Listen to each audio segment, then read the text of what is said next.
일단 기본적인 상황에 대해서 설명을 좀 해드리겠습니다. 지금 이제 저희 아파트에 대한 위치는 너무나도 잘 알고 계실 테니까 제가 넘기면서 말씀을 드릴 거고요. 네. 지금 위치상으로는 이렇게 역도 가까이 있고 대형마트나 교육시설도 가까운 거리에 있는 위치는 상당히 좋은, 여기 살고 계시는 분들이시기 때문에 더 잘 아시겠죠? 그리고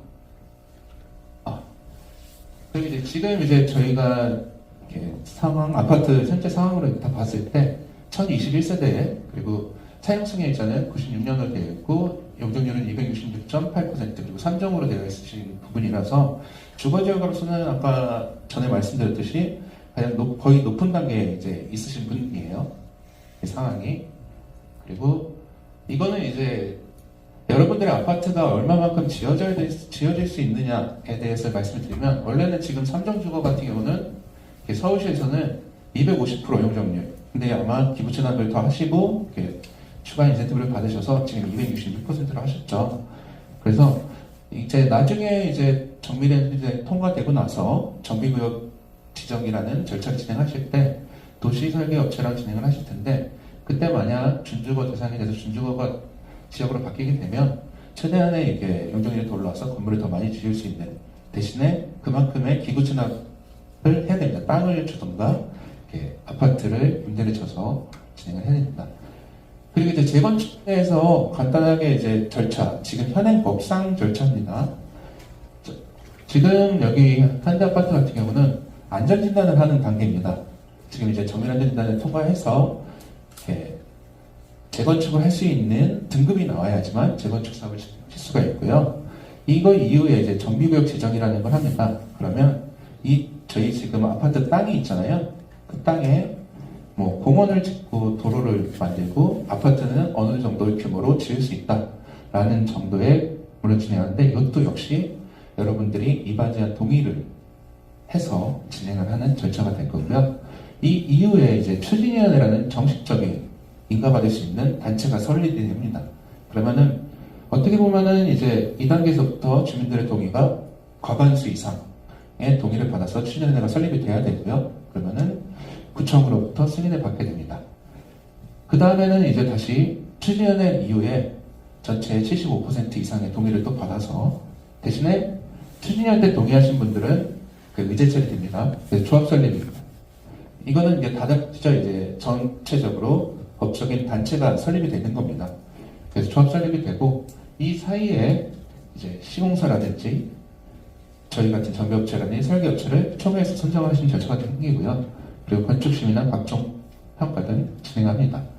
그리고 이 사업 시행 계획 인가라는 거는 이제 여러분들의 아파트가 어떻게 지어질지, 이제 어떤 타입으로 될지, 어떤 평형대들이 들어가는지에 대한 내용으로 하고, 이것도 역시 여러분들 전체 조합원들의 총회에서 의견을 받아야지만 인가를 신청하고 그에 대한 업무가 진행되고요. 그 다음 인가가 나게 되면 그 다음은 이제 여러분들이 가장 궁금해하시는 내 재산이 얼마가 될지라는 것에 대해서, 여기는 이제 주민분들이 한 개의 감정평가사를 선정을 하실 거고요, 총회에서. 그리고 공평하게 하기 위해서 인허가청에서 한 군데의 감정평가사를 선정을 해줍니다. 그래서 두 군데 업체가 평가한 금액을 산술 평균해서 여러분들한테 다 안내를 해드릴 겁니다. 그러면은 여러분들의 지금 종전에 지금 갖고 계시는, 지금 살고 계신 아파트가 얼마인지, 그리고 나중에 지어질 아파트가 평균적으로 얼마가 될지, 조합원들 분양가가, 그런 부분에 대해서 이제 안내를 해드리면서 분양신청이라는 걸 받습니다. 그럼 이제 조합원들이 그 자료를 보시고 분양 신청을 하시는 거예요. 평형대별로. 그래서 그거를 다 취합을 해서 이제 할 수 있는 게 관리처분인가. 이거는 이제 관리처분인가는 통상적으로 비용에 대한 정산이라고 보시면 돼요. 1차 정산입니다. 조합원분들이 이제 앞으로의 사업에 대해서 공사비가 얼마고, 여태까지 썼던 비용이 얼마고, 앞으로 들어갈 비용이 얼마고, 그리고 저희가 일반 분양을 해서 아파트를 팔아서 얼마만큼 수입이 나는지에 대한 부분이 결정이 되고요. 이 이후에 이제 인가가 나면 이제 이제서야 이주를 시작하실 수 있습니다. 지금 상태에서는 이 기간들이 이 구역 지정만 해도 1년에서 1년 반이 걸리고요. 그리고 서가 잘 나오게 되면은 이 기간들은 짧아질 수 있지만, 통상적으로 이제 법적 기한들을 따지면은 한 8개월 이상 빨라야 8개월 정도 걸리고요. 여기까지 가는 것도 거의 1년에서 1년 반이 걸리는. 그러니까 재건축 사업을 하면은 내가 이런 말씀 드리면 좀 그렇지만 살아생전 들어갈 수 있겠냐 뭐 이렇게 얘기를 하시는데 거의 다들 들어가시고요. 그 다음에 이제 철거 착공을 하고 이 상태에서 이제 일반 분양을 하게 됩니다. 그러면 지금 시세가 아파트가 별로 안 좋은데 우리가 사업을 해야 되냐? 제가 아까 말씀드렸듯이 기간이 이렇게 많은 기간들이 있는 후에 일반 분양을 하는 거기 때문에 지금이 낮다고 해서 이때까지 낮다는 보장은 없어요. 그리고 지금도 이 시기를 정확하게 예측할 수 있는 사람이 있다면 그분은 아마 떼부자가 됐을 겁니다.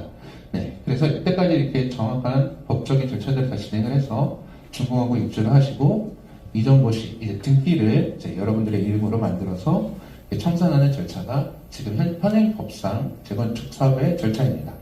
근데 1월 10일 날 이제 여러분들이 다들 아시는 부동산 정책에 대해서 발표가 있었습니다.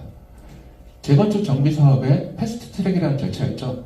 지금 아까 앞선에서 말씀드렸던 안전진단, 정비구역 지정, 추진위 설립, 조합 설립을 해야지만 업무를 진행할 수 있는데 이 단계들이 아까 좀 많은 절차가 걸리는데 이 단계들을 페이지를 좀 넘겨주시겠어요? 넘어가서 네. 사업 시행하는 단계까지 안전진단도 해야 되고 그 전에 30년이 넘은 아파트 같은 경우는 바로 추진할 수 있는 주체를 만들 수 있게끔 해주겠다고 발표를 했죠. 근데 약간 기사에서 너무나도 쉽게 얘기했던 건 안전진단을 안 해도 된다는 식의 기사를 좀 보시는 분들이 계셨어요. 근데 그 얘기는 이 절차도는 그쪽에서 보도자료에서 나온 거예요. 안전진단을 안 하는 게 아니라 이 사업 초기에서 하지 않아도 사업 시행과 아까 아파트의 규모가 결정되는 그 기간까지 안전진단을 통과해도 무방하게 해주겠다. 그러니까 나중에 해도 되게. 그러니까 원래 지금 절차상으로는 주체가 없기 때문에 여러분들이 업무를 진행하는데 주민만으로서는 진행하기 힘든 업무들이 많습니다. 근데 업체를 선정하고자 하는 주체가 없어요. 그래서 그런 것들을 앞단으로 빼서 준비를 할 수 있게끔 해주는 상황이었습니다. 그래서 저희도 이 법이 바뀐다고 할 때 이 안전진단이 혹시라도 아파트가 너무 잘 져서 만약에 여태까지만 비용을 쓰고 진행을 했는데 통과가 안 되면 어떻게 될까? 라는 걱정도 조금 있었는데 이 부분도 TV에 나와서 얘기를 해준 부분도 있죠. 그리고 국토교통부에서도 지금 다들 아시겠지만 안전진단에 대해서 중간에 정책적으로 강화를 한 적이 한 번 있습니다. 안전진단에 대해서. 왜냐? 재건축 사업을 좀 많이 활성화를 안 시키고 집값을 잡기 위해서. 근데 그러다 보니까 그때는 좀 통과하기 힘들었는데 한 번 더 완화를 했었죠. 바뀌면서. 근데 국토교통부에서도 한 번 더 완화를 하겠다고도 발표도 했고 그리고 국토부 장관이 안전진단이 통과하지 못하는 단지는 없을 겁니다라는 식으로 발언도 했었습니다. 뭐 이건 발언이기 때문에 나중에 직접적으로 안전진단 업체가 해야 되지만 어쨌든 지금 이 업무들이 한 번에 같이 정비구역 지정이라든가 안전진단이라든가 추진위 조합 설립이 같이 업무가 진행되게 되면 아까 제가 얘기했던 뭐 10년, 20년은 걸리는 재건축이 훨씬 더 빠르게 여러분들이 입주하실 수 있게끔 바뀔 수 있는데 아직 이 정확한 법령은 아직은 입법은 안 됐어요. 네, 조만간 하긴 하겠지만 아직까지는 현행법상으로 되어 있고요. 네. 그리고 또 재건축에 대해서 가장 이슈가 됐었던 것 중에 하나가 초과이익 환수라고 해서 재건축은 공익사업이 아니다 보니 재건축 사업을 하시는 분들은 이득을 본 거에 대해서 돈을 더 걷어야겠다 라는 부분이 있었는데 이것 때문에 엄청 큰 비용이 들기도 했었습니다. 근데 이번 법에서 이제 20년 이상 그러니까 다 보유 기간마다 좀 다르겠지만 최대 20년 이상 갖고 계셨던 원주민분들은 최대 70%까지 이 부담금이 완화되기 때문에 원주민들을 위한 사업이 되는 경우로 만들 수 있을 것 같습니다. 그래서 저희도 이제 재건축 사업들을 이제 재건축이나 재개발 사업들을 보면은 원주민들은 그래도 사업성을 최대한 많이 가져가시는 분들이 생겨요. 왜냐면은 오래 사셨던 분들이고 그 기존에 뭐 피라든가 프리미엄이라든가 투자에 대한 비용이 좀 더 적으셨던 분들이 많을 거예요. 그래서 이런 부분들도 이제 기존 조합원들을 위해서 바뀌는 부분들이 되는 거고요. 예. 그리고 이제 아마 가장 궁금하시는 게 이제 내 재산이 얼마고 내가 과연 아파트를 지으면 얼마를 내야 되나 라는 얘기인데, 이건 요 다음에 이게 산정 방식에 대해서는 평가사님이 나와서 해주실 텐데, 이제 추정 분담금이라는 시스템이 있습니다.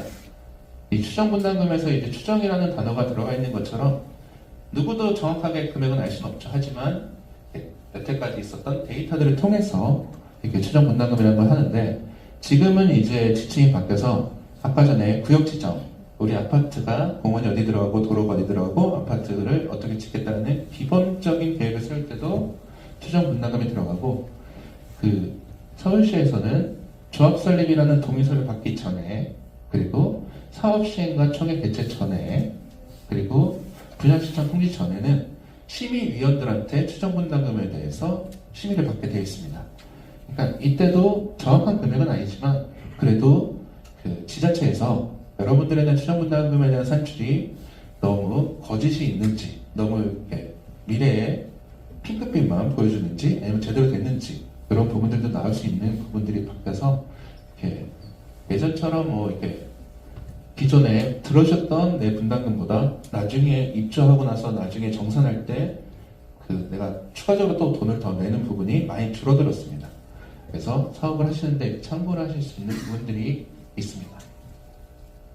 네, 여기까지 이제 저희는 지금 상태에서는 여러분들한테 이렇게 재건축에 대한 그 절차라든가 요즘에 법령 어떻게 바뀔지 여기에 대해서만 짧게 말씀을 드렸고요. 저는